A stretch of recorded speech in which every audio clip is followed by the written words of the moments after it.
कुछ दिनों से गांव में एक डाकू राका का आतंक था। वो रोज गांव में घुसकर गांव वालों को लूट रहा था। लूटा हुआ सामान वो जंगल में अपने ठिकाने पर ले जाता, जहां वो अपने एक चेले के साथ रह रहा था। हा हा हा हा हा हा। इस गांव में लोगों के पास बहुत माल है। अगर 2-3 बार सही से हाथ साफ कर दिया तो लाइफ सेट हो जाएगी। फिर बैठ कर खाएंगे। हा हा हा हा। उस्ताद, बैठ कर ही खाना है तो गांव वालों को लूटने की क्या जरूरत है। बैठ कर तो हम अभी भी खा सकते हैं। अबे चुप कर। मेरे कहने का मतलब है कि 2-3 बार अगर इस गांव में चोरी कर ली तो फिर पैसा ही पैसा होगा, मजे आ जाएंगे। आज रात को फिर गांव में घुसेंगे और किसी न किसी को लूट लेंगे। रात होते ही वो डाकू राका और उसका चेला गांव में आ जाते हैं। चल बे, जो कुछ भी है सब निकाल दे। राका भाई, मेरे पास तो कुछ भी नहीं है, मुझे छोड़ दो। मुझे पता है तूने घर में माल छुपा रखा है। घर में माल कहाँ से आएगा? मैं तो गरीब किसान हूँ, कुछ भी नहीं है मेरे पास। इतने में उसका चेला आ जाता है। उस्ताद, अलमारी से ये चेन मिली है, सोने की लगती है। अरे वाह, सोने की चेन। मैंने कहा था ना, इसने घर में माल दबा रखा है।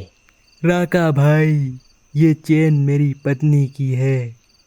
आप चाहो तो कुछ और ले जाओ, लेकिन ये चेन छोड़ जाओ। राका लूटा हुआ माल वापस नहीं करता। अब ये चेन मेरी हुई। चल अब ज्यादा मत बोल। हरिया कई बार राका को बोलता है, मगर राका वो चेन लेकर वहां से चला जाता है। मजा आ गया।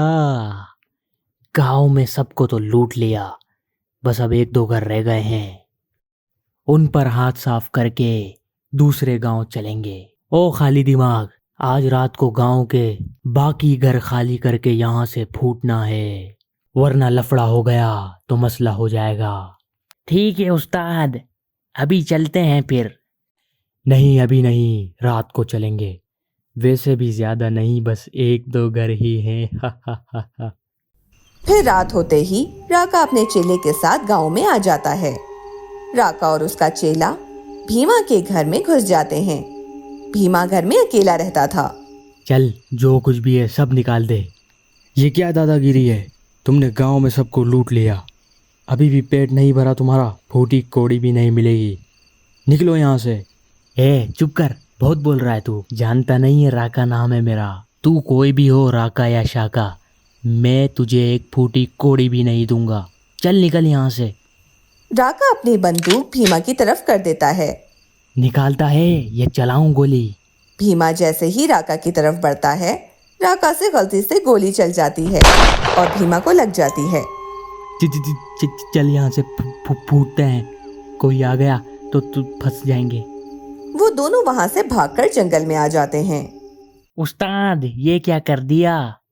आपने तो सच में गोली चला दी।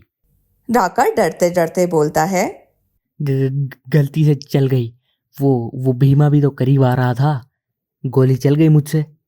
वहां गांव में भीमा की लाश भूत बन जाती है।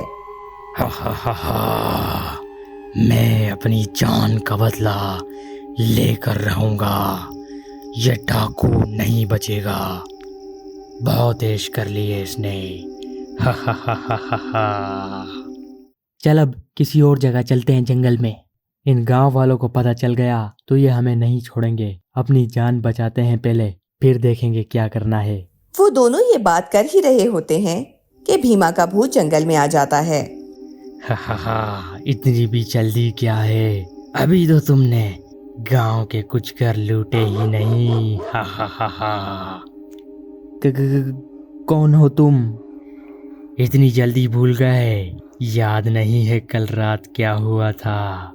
राका समझ जाता है कि ये भीमा है, जो मरने के बाद भूत बनकर अपनी मौत का बदला लेने आया है।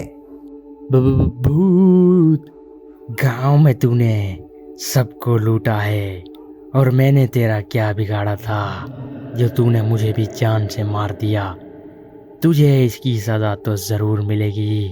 भूत जी, मुझे छोड़ दो, जाने दो।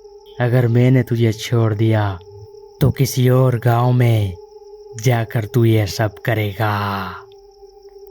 भूत आगे बढ़ता है और राका और उसके चेले को मार देता है, जिससे गांव में डाकू का आतंक हमेशा के लिए खत्म हो जाता है।